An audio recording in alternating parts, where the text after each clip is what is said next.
अच्छे दिन आ गए हिंदुस्तान के, अच्छे दिन आ गए हरियाणा के, लेकिन 50 दिन काफी नहीं है, 2 महीने काफी नहीं है, हमें 5 साल और भी चाहिए। 5 साल और चाहिए। दोगे ना 5 साल? 5 साल दोगे ना? नायब सैनिक को आशीर्वाद दोगे ना? लीला राम जी को आशीर्वाद दोगे ना? दोगे ना आशीर्वाद?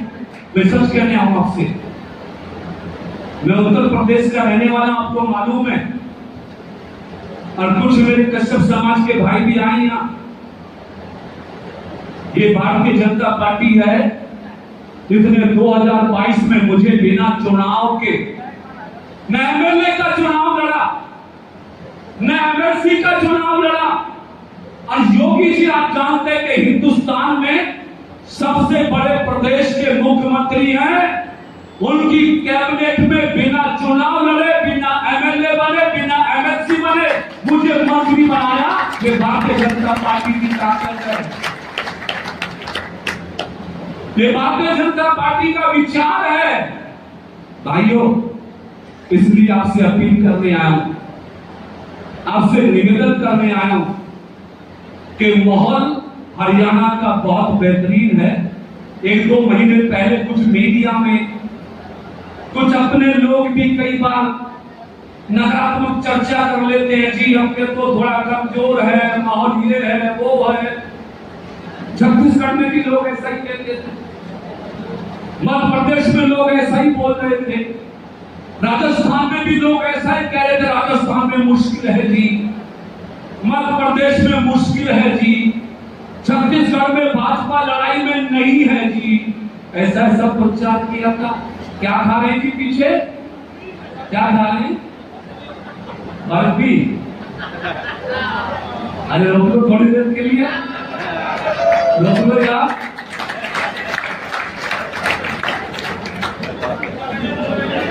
छत्तीसगढ़ में हमको चुनाव की लड़ाई में नहीं माना, और भारतीय जनता पार्टी 2/3 से चुनाव जीत के प्रदेश में सरकार बना।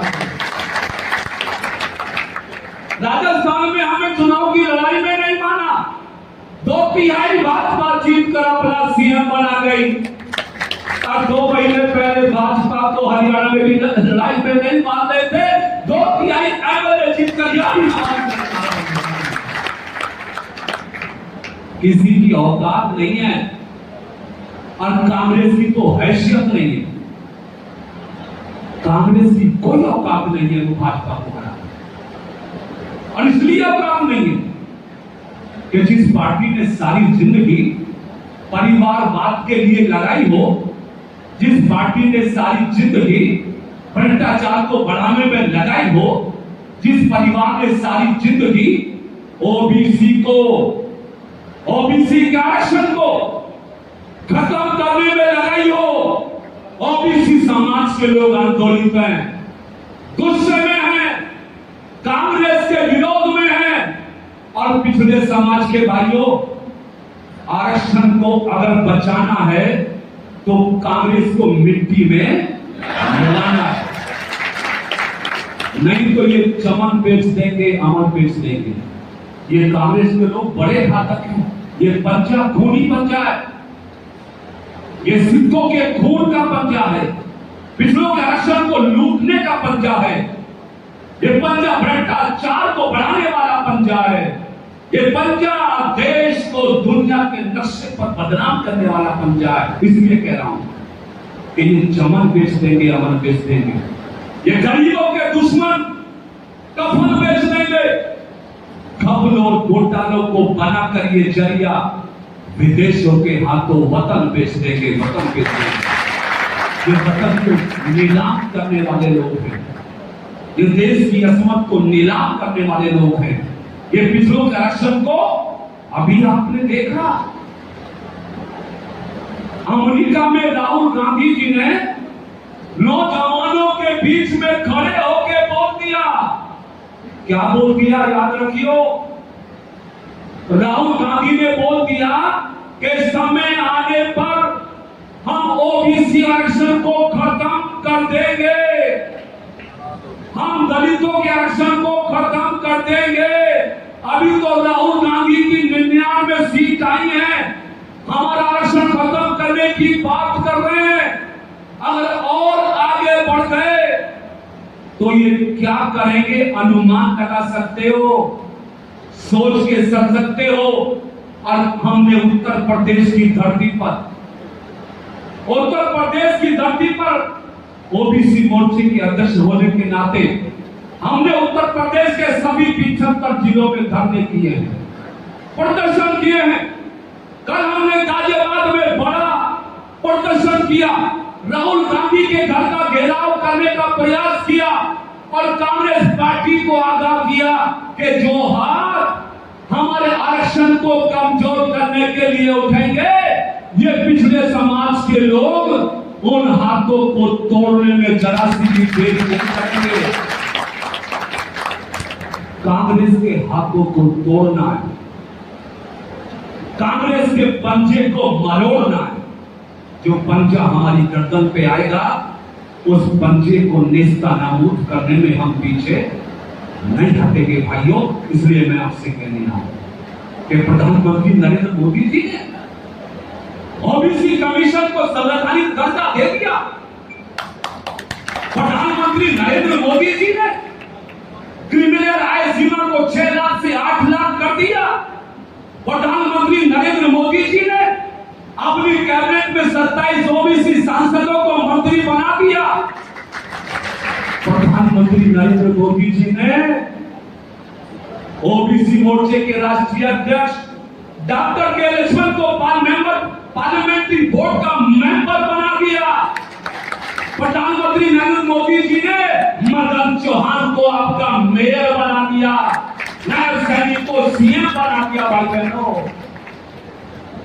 एक तरफ सत्ता, सम्मान और हिस्सेदारी देने का काम भारतीय जनता पार्टी आपके बीच कर रही है, और दूसरी तरफ आपके भविष्य को लूटने का काम, आपके आरक्षण को खत्म करने का काम, आपके अधिकारों को छीनने का काम कांग्रेस पार्टी कर रही है। पिछले समाज के भाइयों, मैंने हमेशा भारतीय जनता पार्टी के बड़े बड़े मंचों पे 2 लाइनें पढ़ी हैं, जो आपके बीच में पढ़ रहा हूं कि हम तो बंजारे हैं। चौहान साहब ध्यान दीजिएगा, हम तो बंजारे हैं, रिश्तों की तिजारत नहीं करते, और जिस कबीले में रहते हैं उससे कभी बगावत नहीं करते। जान जाए तो जाए, ये मंजूर है हमें। कदम जिसके साथ बढ़ाया फिर पीछे नहीं हटते, पीछे नहीं हटते। भाइयों, हमने मोदी जी के साथ कदम बढ़ाया है, हमने भारतीय जनता पार्टी के साथ कदम बढ़ाया है, हमने लीला राम जी के साथ कदम बढ़ाया है, हमने नायब सैनिक के साथ कदम बढ़ाया है। भाई बहनों, कष्ट हो सकता है, दिक्कत हो सकती है, लेकिन ये राजपाट की लड़ाई में हमें कुछ मुश्किलों को सहते हुए, भाइयों, युद्ध हो या चुनाव, इसको कभी भी हल्के में नहीं लेना है। युद्ध हो चुनाव, इसमें हमें लापरवाह नहीं होना है। युद्ध और चुनाव ऐसी परिस्थितियां हैं जिसमें हमें अपनी जान हथेली पे रख के चलना है। इसलिए डरने की जरूरत नहीं है, निराश होने की जरूरत नहीं है। मन में कंफर्म कर लो, निश्चित कर लो कि नायब सैनिक को इस प्रदेश का सीएम बनाने से रोकने की किसी माई के लाल में हिम्मत नहीं है। लेकिन कैथल की विधानसभा जीतना उसके लिए बहुत जरूरी है। आप एक सीट जिता दीजिए, बाकी सीट बाकी विधानसभा के लोग जिताएंगे। आप कैथल विधानसभा को पहले चुनाव से ज्यादा मतों के साथ जिता दीजिए, नायब सैनिक झंडा गाड़ेगा कैथल में आके।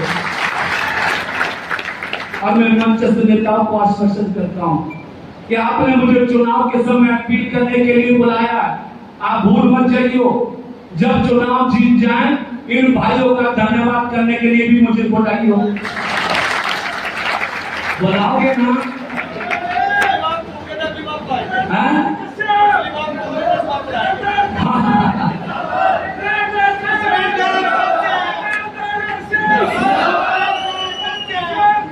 तो भाइयों, जीतने के बाद फिर बुलाने का वायदा हुआ है। अब भूलेंगे नहीं भूलेंगे, समय बताएगा। आप भूल गए तो फिर इनकी गर्दन भी पकड़ेंगे हम कि भाइयों ने के सामने वायदा किया था, क्यों नहीं बुला रहे हो। लेकिन बुलाने के लिए दो काम कर लेना। 5 तारीख को वोटिंग है, और मैंने पहले कहा जैसे कि वोट बड़ा कीमती है, बड़ा वैल्यूबल है। दो काम कर लेना, पहले मतदान और फिर जलपान।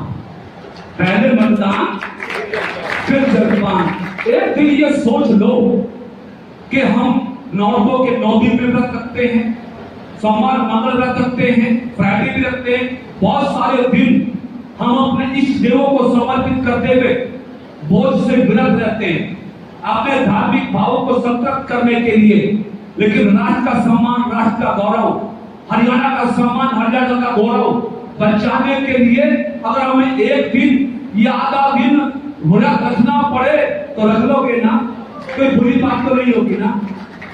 एक दिन का व्रत रखो 5 तारीख का, और सुबह जल्दी उठ जाओ, 5 बजे उठो, 5:30 उठो, नहाओ धो, नाश्ता नहीं, पानी नहीं, अपने बूथ पे सुबह से 6 बजे से 6:30 बजे से लंबी लंबी लाइन, अपने हाथों में अपना पहचान पत्र, अपने हाथों में अपनी पर्ची लेके लंबी लंबी लाइन अपनी वोट डालने के लिए लगा दो। जब कांग्रेसी आए, जब दूसरी पार्टी के लोग आए, आपका जोश, आपकी हिम्मत, आपकी बड़ी लाइन देखें, उनकी जुबान से भी निकल जाए कि जीतेगा भाई जीतेगा, ये तो कमल के फूल वाला ही।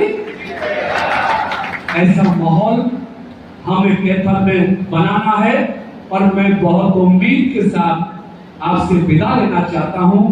अपने परिवार, अपने समाज के लोगों का हृदय से आभार करके आपके बीच से इस उम्मीद के साथ जाना चाहता हूं कि 5 तारीख को आप सभी भाई बहनों का, सारे पिछड़े समाज के भाइयों का vote support Bharatiya Janata party को मिलेगा, और ये कैथल की विधानसभा भारी मतों से जीतकर नायब सैनी जी को फिर सीएम बनाने में अपना सहयोग देगी। इन्हीं शब्दों के साथ मैं अपनी वाणी को देता हूं विराम। एक बार जोर से बोलो जय श्री राम, जय जय श्री राम। अब आपका